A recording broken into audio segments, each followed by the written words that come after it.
My name is Leslie. I'm going to be your moderator today.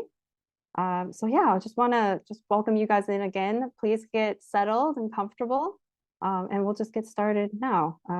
So just a few key reminders just to start, just some logistics around the workshop today, but also for people that are not super familiar with Zoom, I just want to go through a few things with you guys. So first of all, can you all do me a big favor and rename your Zoom name so that it says your name plus your location? Love to see where all of you guys are from. We have people tuning in from all over the world. And a good way to do that is to find your name, click more, and then rename yourself. Okay. If you have any questions throughout the entire workshop, feel free to just drop your questions in the chat box. I will take a look at those and then select the questions for our speaker. Please note that this workshop is also being recorded during the speaker's sharing. And also feel free, don't be shy, guys, turn on your camera so that you can interact with the speaker, and then stay tuned to the very end so that we can take a nice group photo. And we have some surprise perks and some surprises for everyone at the end. So make sure you guys stay till the end. Okay. And one last thing, we have enabled closed captions for anyone that's not a native English speaker, or even someone that is. It might be easier if you can read captions as you're following along. So a good way to do that is just enable it on your Zoom, and you can find that at the bottom of your screen under the three dots, and just enable open closed captions. If you have any questions, feel free to message in the chat box, and I can help answer any questions that you may have tech related. Okay, and then here we go. Okay, so just to get started, I want to tell you guys a little bit more about PIM. I'm sure a lot of you guys have actually probably participated in our programs before, probably have worked with us, but I want to still tell you guys a little bit more about us. So PIM stands for Purpose in Motion. We are a social enterprise that empowers young people with the education, resources, and networks to become mission-driven leaders and effective change makers, right? And a really exciting, incredible thing about us this year, and that you guys are all part of it, is that this year we're actually celebrating our 10th anniversary. So today, this is our very first 10th anniversary kind of kickoff event for this year. And just for this celebration, we want to just take a moment to reflect on everything that we've achieved in the last 10 years. So we've impacted over 13,000 leaders, youth leaders, and that have participated in over 50 of our programs. Our programs have reached over 110 countries, both online and offline. And we have raised over $150,000, or mobilized over $850,000 to support other startups and organizations to make a greater social impact. So we're really, really proud of the work we've done and really excited for the next 10 years. And also really excited and grateful that you're all here with us for this journey. Okay. And as I mentioned, this is our very first 10th anniversary kickoff event. And because we're celebrating 10 years, we've decided that we're going to organize 10 different anniversary events. This year, we're going to have one every single month. This is our very first month. So make sure you guys stay tuned. Follow us at pimglobal.org/celebrations, where you can sign up to our newsletter to learn more about all our upcoming events in the coming months as well. Okay, great. And without further ado, let me introduce our speaker today. Our speaker today is no other than our co-founder and executive director, Jasmine Lau. She is a Forbes 30 Under 30 Asia social entrepreneur.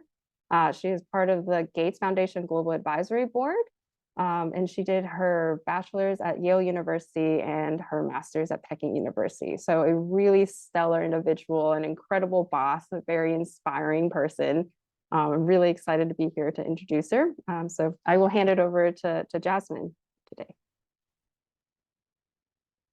Thank you, Leslie, and so excited to see everyone here. So many familiar faces, so many new faces as well.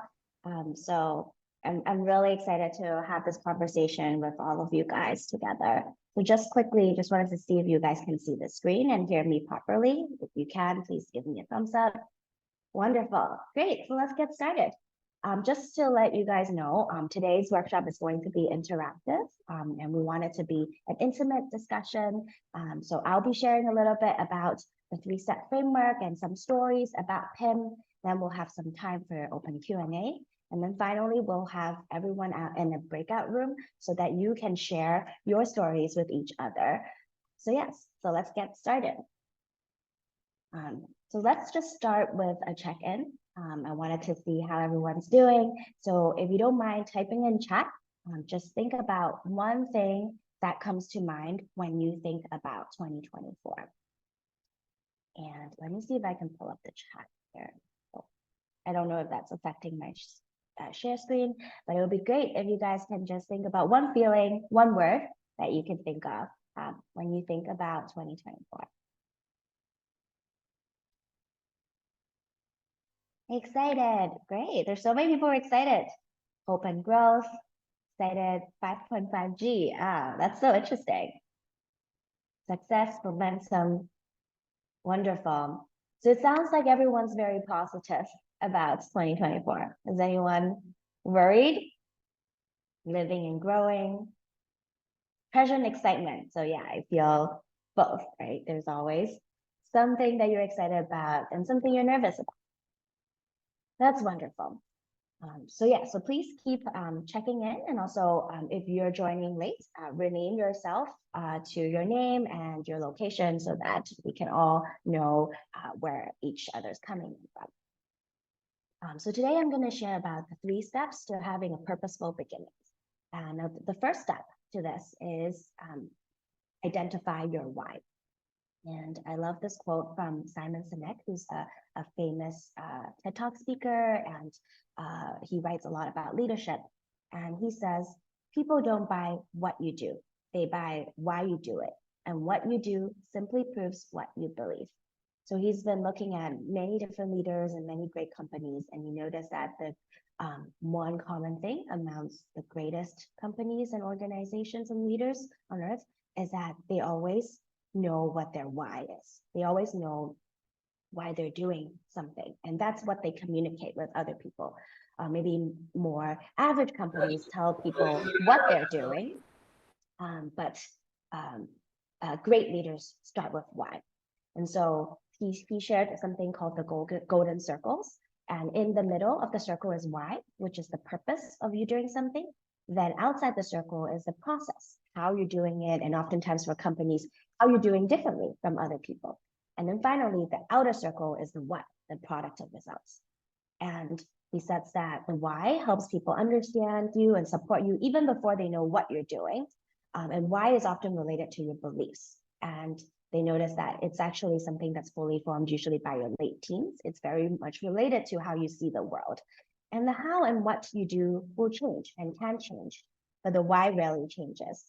So that's why it's really important for us to know why you're doing certain things. And since this workshop is about purposeful beginnings, I just want to make sure everyone thinks about like why you're here today, and then also why you're starting the things that you're starting. In the registration form, I think many of you guys mentioned you wanted to start a new initiative, a new project, a new social enterprise. So a question for you is why? And just maybe type in, I'd love for you guys to also think a little bit about like big companies that you know. And here's a question for you. Let's think about, what do you think is Apple co-founder Steve Jobs? Why? Like, why did he start Apple? And then what is Microsoft founder Bill Gates, and what is his why? And no right, here's no judgment here, just guesses. Here, if you can type in chat, if you have any ideas, who you think, like, what do you think is their whys? Why did they start these companies? Any guesses? Oh, well, I guess I clicked already too fast. So here's the answer. For Steve Jobs, why is to empower the individual. And that's one of the reasons why he founded Apple. And it's also one of the reasons that Apple has such a strong focus on user friendliness and making things really helpful for the individual. Steve Jobs was not afraid to disrupt industries, to change how industries work in order to make sure the individual benefits. So that's how Apple's DNA was created.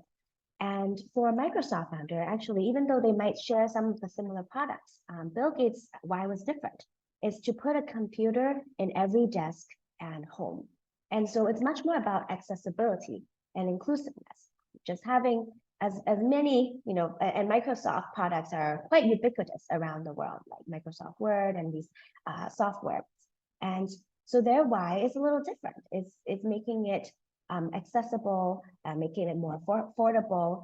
And actually, one fun fact about Bill Gates is that when he felt like Microsoft was doing a really, really good job in putting a computer, introducing this to majority of the world, he actually quit Microsoft, right, and resigned. And then he now started the Bill and Melinda Gates Foundation. And in that foundation, he's focusing his effort. Instead of putting computers in everyone's world, he's making sure everyone has good access to healthcare, good education, and the basic human necessities. And so he left Microsoft because he felt like in some way his why for Microsoft has been fulfilled.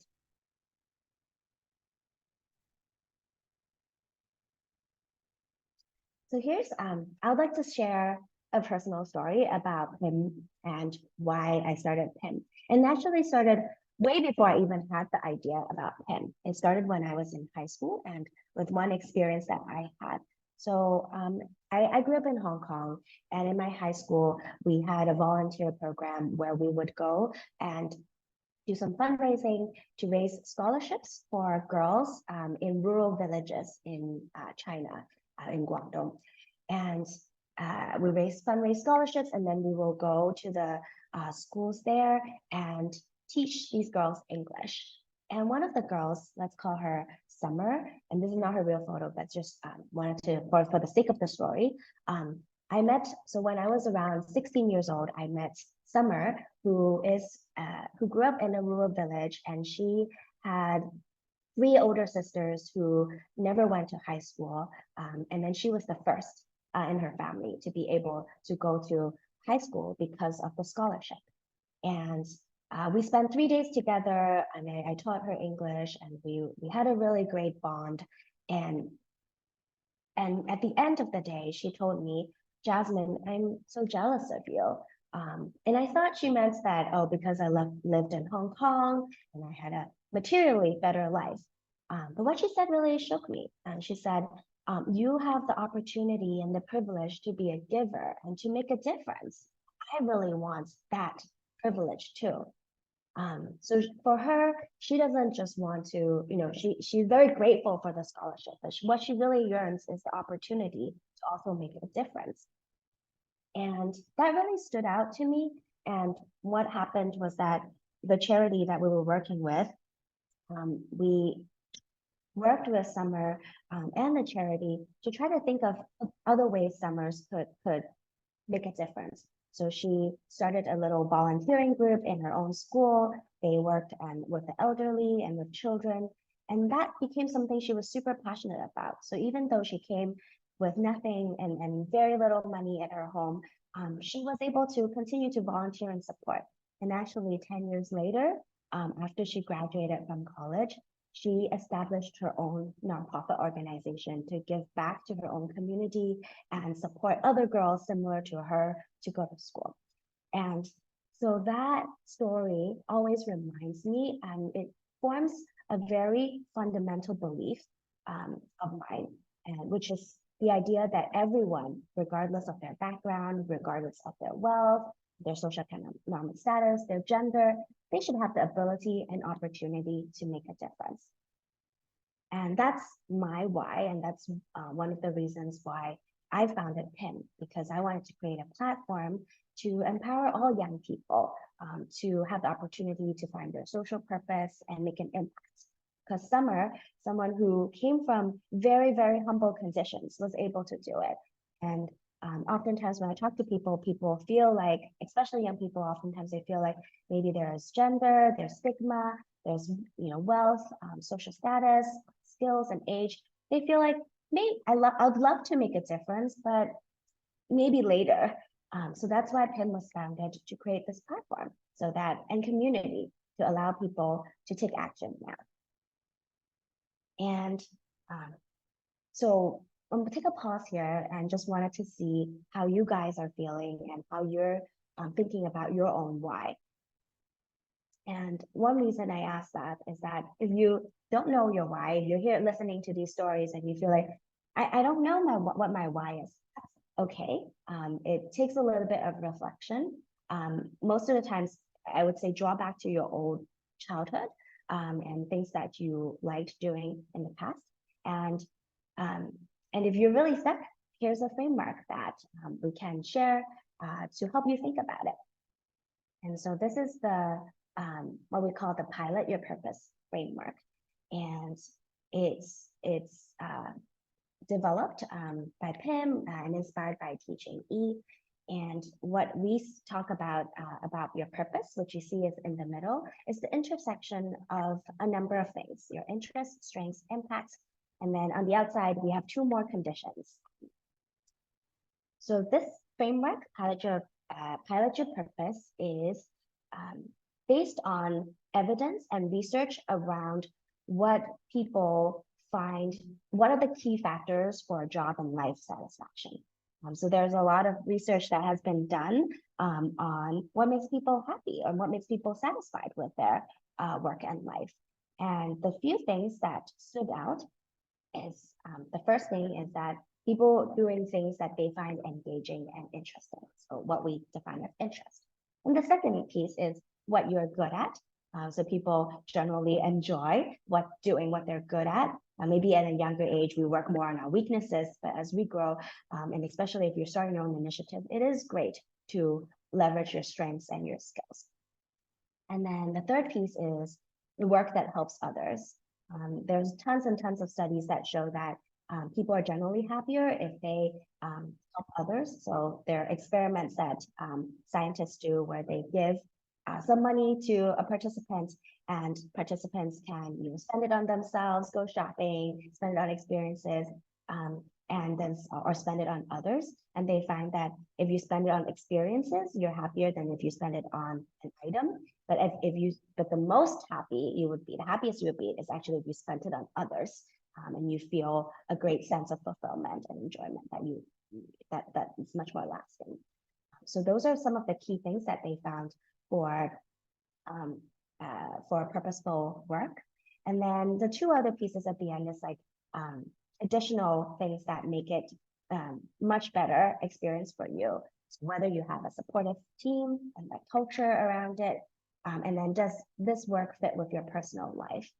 So is it aligned with your values? Is it aligned with kind of the work-life balance you want and the other dreams that you might have outside of this work? If you want to learn more, there's some research done by 80,000 Hours. That's for free, and they share a lot about how they make these decisions and the studies behind that. So going back to Pilot Your Purpose, here's the intersection. So if you look at the interests, strengths, and impact, and then find the intersection between that, and then also make sure that you check off the boxes for finding supportive team, and personal fit. That's kind of where your why and where your purpose should be. And if you guys are interested in learning more, we actually do have a framework of Pilot Your Purpose that we could share at the end of this call. So a suggested next step for all of you from identifying your why is to make sure that once you have it, try to put it to some place obvious to remind yourself and to share with others. It's actually Simon Sinek recommends like putting it on your LinkedIn or your personal resume. And you can also put it, if you're founding an organization, put it on your company website as part of your mission or your story, or in pitch presentations. Again, the why the why really connects with people and is something that is really lasting and helps people understand and support you. So next, after you have identified your why, the next step is how. And there's a quote that I really like from an Irish philosopher, and I remind myself all the time when I'm trying something new. And it says that sometimes the greatest challenge is actually just to begin. And we spend so much time procrastinating. I don't know if that's, I do that a lot. And there's something deep inside us that makes us want to remain in a safe boundary and stay the same. And we postpone when we should simply take the risk and just leap into a new beginning. And so here in the how part, there's a lot of strategy that we could talk about, but for purposes of this workshop and the time we have, I just want to talk about the how in the sense of how you turn plans into action. Because I hear a lot of people who have wonderful, wonderful ideas. There's so many things they want to do, but oftentimes it's just like, how do they get themselves to do it and to actually build the thing that they wanted to build? And here I like to draw to behavior design, which is a kind of a new field that's an intersection of psychology and economics. And this is called the FOG behavior model. And it's something I use when I think about how I want to change and affect my own behavior. So this could be everything from starting an organization, but it also can be changing and modifying a habit, a bad habit, or want to develop a good habit. And so the formula is called B equals MAP. B equals, B is behavior, and then M is motivation, A is ability. So motivation is your desire to do something. A is ability, which is your capacity to do the action. And P is the prompt, which is the cue to do something. And B equals MAP says that in order for like a behavior to happen consistently, you need to have all three elements. You need to have motivation, you need to have the ability to do that action, and then you also need a prompt or something that will remind you to do that action. And so one really simple way to think about it is that if you really want this behavior to happen, let's say you really want to make an hour every day to like work on your new project or something like that. You have a behavior that you want to change and save. And what you can do is that you can try to increase your motivation, increase your ability, or try to make your prompt more visible so that it's more likely for you to complete that action. And to increase, so one step you can do is, and it's based on this book called Tiny Habits. And they said that like a lot of times we feel a little daunted when you have a grand plan and then you're like, oh, how do I start? It feels insurmountable. But what you can do is to simplify by starting with very small concrete steps. So let's say you're starting a new project and part of it is that you want to test, like check with other people to see if this is something that is viable, or you want to like build out your business plan and talk to people about it. And if you simplify the steps and make it something very, very small and concrete, so that today, all you need to do is write down 3 people you want to talk to. And then the next day, you're going to send one text message to the first person to say, hey, can we have a time to chat? So simplify it to a very, very, very small, almost insignificant concrete step. This increases your motivation to do it because it's not, it's something that is pretty easy. It also increases your ability to do it. So rather than say, I'm going to draft a business plan in the whole, in the next day, it becomes a very concrete and single step that you can do. And then finally, and the second step is to make sure that the prompt is very visible. So knowing when you're going to do it, set a time, ideally linking with like, you can put it on your calendar, but you can also link it with existing habits. So you can say every day when you, let's say before dinner, you're going to spend like 5 minutes just thinking about your project. Something like that, and it's tying to an existing habit or existing routine. That way you don't forget. And then the third part is to increase your motivation by adding accountability. And what I really like, and I sometimes do that with the team, is that I just tell people what I'm doing so that they can keep me accountable, even when I haven't even done it yet. But I'm just saying, we're going to do this, and I'm going to try to work on it. Tell people, or maybe join a course, join a program, join things where you can find community. And that also often increases your motivation because you feel like there are peers who are supporting you. So in terms of the how, again, remember to simplify it. If there's a project you wanted to work on, please don't wait. You can get started now if you break it down to very, very simple steps. Even if your first step is to open your computer and look at the name of the idea. Make these actions smaller, your prompts more visible, and add motivating factors for you. And a bonus, if you really wanted to learn how to build habits, there's a free 5-day online program called on tinyhabits.com, and you can go in, you can type in any habit that you want to do. So it could even be just, I want to drink more water each day, or like I want to start working out. Like you said, like maybe starting a new project, and then they will create like reminders and like a curriculum for you, a customized curriculum for you to build that habit. And once you've learned the skill of building that, it applies to so many things in your life. And then the third step to our 3-step framework is when you remember the circles, why, how, and the last part is what. And here, my general advice around it is just experiment. Do not be wedded to any single solution. So when I look back at PIN in our 10 years, we've tried so many things. We've tried building a crowdfunding platform. We've tried different types of education programs. We've tried creating a fund. We've tried competitions, travel. We've tried over 50 programs. And I would say roughly half of them was not successful in the sense that we might have launched it once, we tested it, and then we didn't run it again.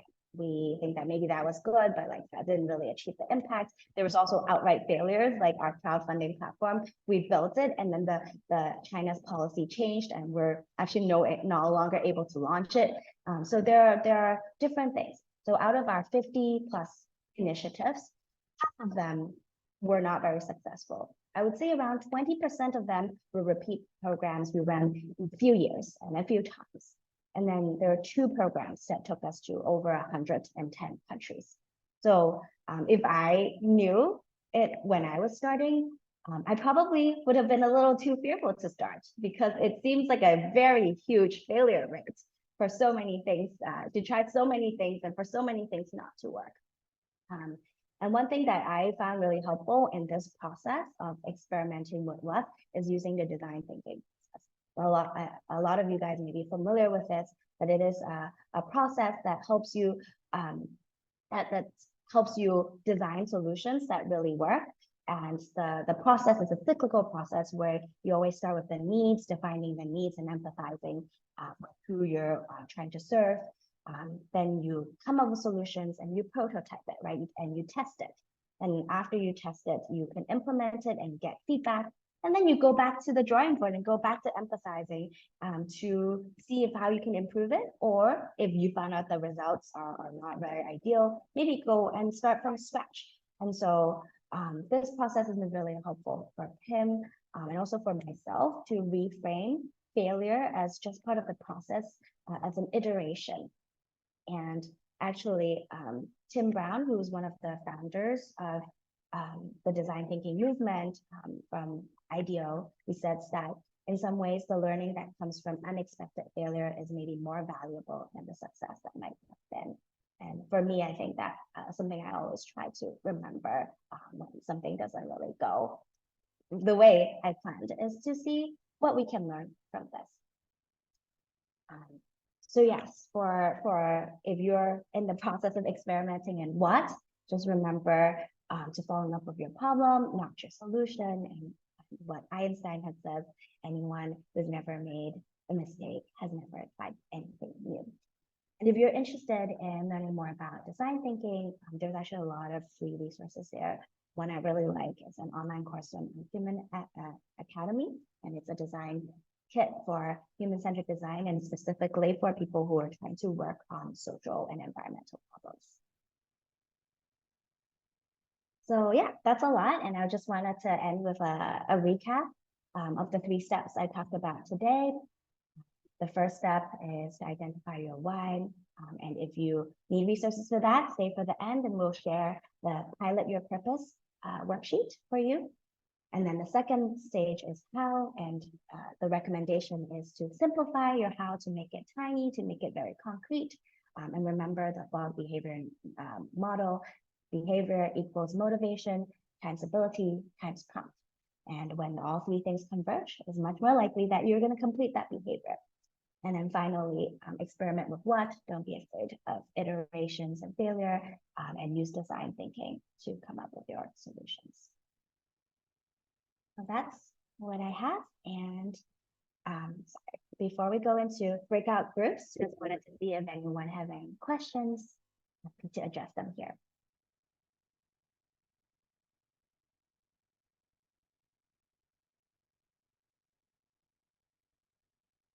Maybe the best way is just to unmute yourself if you have a question or a comment or thought. And then if you are in a place where you're not comfortable unmuting, you can also type it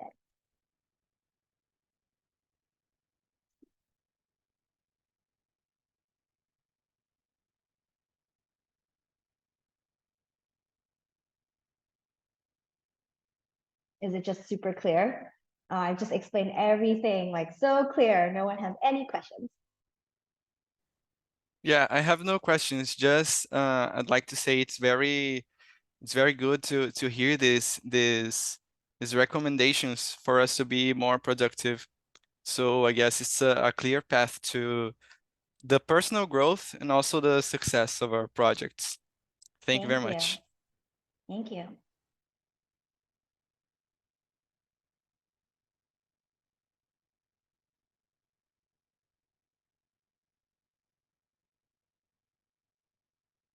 Wonderful. Then why don't we jump into the next part, which is the peer discussion. And here's where I'm most excited about, because I always feel like HIM is a community with people with such great passion and interest and diverse projects that they're starting. And many of you here expressed interest in joining this workshop because you are starting something new and you have something concrete that you're working on. We're going to form breakout groups in groups of 4. And in your breakout groups, we encourage you to turn your microphone, turn on your video, and introduce yourself and share your why. And if you're not sure about what your why is, you can take a guess. But if you don't have any idea, you could also share about a company or brand that what you believe is their why. And hopefully that will be something that can help you think about your why, because you're drawn to other people's whys. And so, Leslie, I'm going to ask you to help with forming the breakout. I hope you had a good conversation. I was actually having a lot of fun.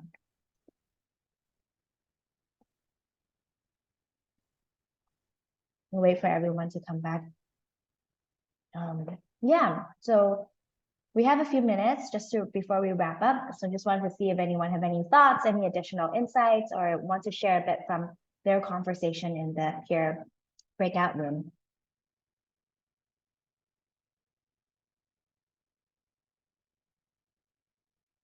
I think it was really fun to learn about Alex's project. I want to learn more. He was like sharing a little bit more. But it's really inspiring what you're doing in Brazil. That's great. Thank you. The same I want to share with Valentin, his project about information for students before they attend universities. It's really cool, but I had still questions. Sometimes drop off from university is a solution. So yeah, that was my question. So yeah, thank you, Valentin. Thank you, Ron.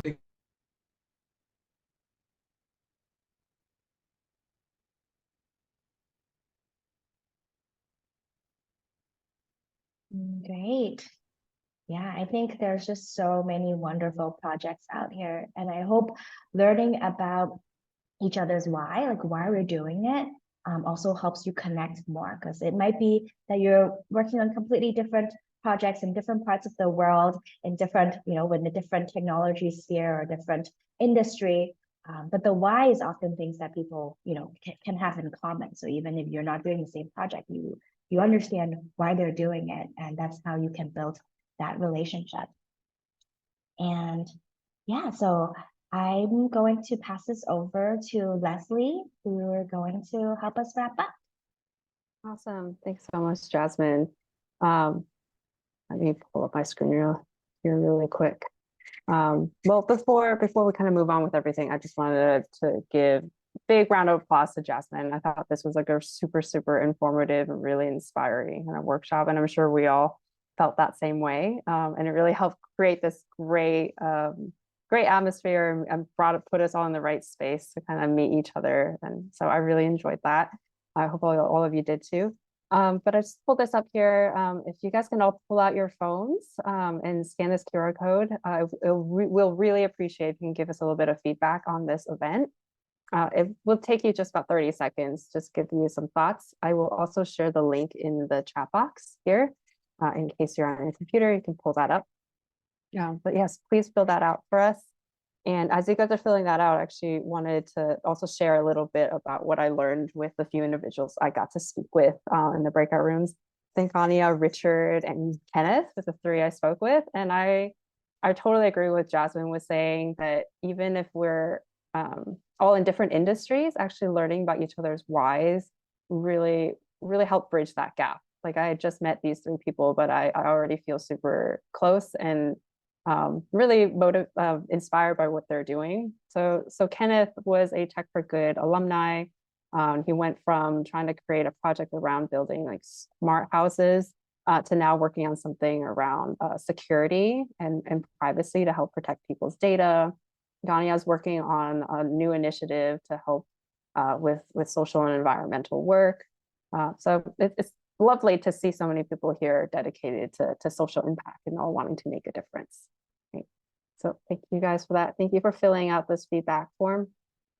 And can everyone, I know most of you all have your camera turned on, but can you all please turn it back on so that we can take a quick group photo? I'm gonna also stop sharing for a moment, and then maybe Melody, you can help us with taking a nice photo. So. No problem. I'll wait a couple more seconds for everyone to turn on your cameras. And then come on, don't be shy. Make sure we smile. I think we're gonna try to do two. We're gonna do one that's just nice and proper, and we're gonna do one that's silly. Okay, I want to see really silly faces. Okay. I'll count down for us as well. All right, ready? 3, 2, 1. Perfect. We're like picture perfect. Okay, we can do a silly one now. Let me think of my pose though. Okay. I want to see ready? Ones, okay? All right. Okay, 3, 2, 1, smile. All right, great. Yeah, we did. Leslie, where can everyone find the photo? That's a really great question, Melody. So the best way for you to see these photos is to join us on our very own private LinkedIn group. So I have the QR code up here. Please scan that, and I'll also share the link in the chat box. So this is an exclusive group that's just for our community, and here we're going to be sharing more information about all our future upcoming 10th anniversary events. Everyone in the group will be the first to hear about it before kind of the general public. Also, we also have a surprise too from Jasmine. I'll probably leave that to Jasmine to share a little bit as well. But a lot of other things are only exclusive for this group. So make sure you join us here. Let me pull up the link. And of course, we took such great photos today. So make sure you join us just so that you can see these photos. Back. Okay, Jasmine, do you want to tell us a little bit about this last surprise we have for everyone? Oh, do you mean the Pilot Your Purpose Yes. framework? Yes. Yeah. So if you join, like we said, if you stay till the end, you're welcome to join our LinkedIn group. And in the LinkedIn group, we'll be sharing free resources that we've mentioned today, including the PIMS Pilot Your Purpose worksheet, which is something that I think would be really, there are lots of fun questions that you can follow along. And hopefully that could also be helpful in helping you articulating your why. Yep, and this is the only place I will be sharing it. So make sure you join us in the LinkedIn group. That's interrupted, Jasmine. Anything else you wanted to add? Yes, and then I know a lot of you guys had really great conversations, and if you want to continue to connect with me or with each other, the LinkedIn group is a great place to join so that you can find each other. But that's also one of the reasons why we wanted to organize these workshops. It's definitely not a one-way street of transferring knowledge. It's much more about building relationships and being part of this community together. So I really encourage you guys to stay in touch with me and with each other, and hope everyone have a very lovely day wherever you are. Thank you so much for joining us. Yeah, thank you all so much. And then last but not least, I hope that we can all give Jasmine another big shout out. This was an incredible workshop. Really appreciate it. Just a great way to start out 2024. But also wanted to say a big thank you to the rest of the PIM team that was here just to support the event, but everyone has worked behind the scenes to make this happen. So big shout out to Melody for managing everything in the back end of Zoom, just making sure that we're all comfortable. There's no tech issues, no tech emergencies. Big shout out for Rowan that's been helping out with all our social media and posting. And then Howlan here, who's just an amazing team member that's always there to support us. So big thank you to my team. Everyone, make sure you add us on LinkedIn, join us, and we'll also be sharing the recording of today as well. Right? So make sure you reach out if you guys have any questions, and hope to stay in touch and let us know how we can help support you and make a greater social impact as well. Right? Thank you guys. Thank you. Thank you. You see you later.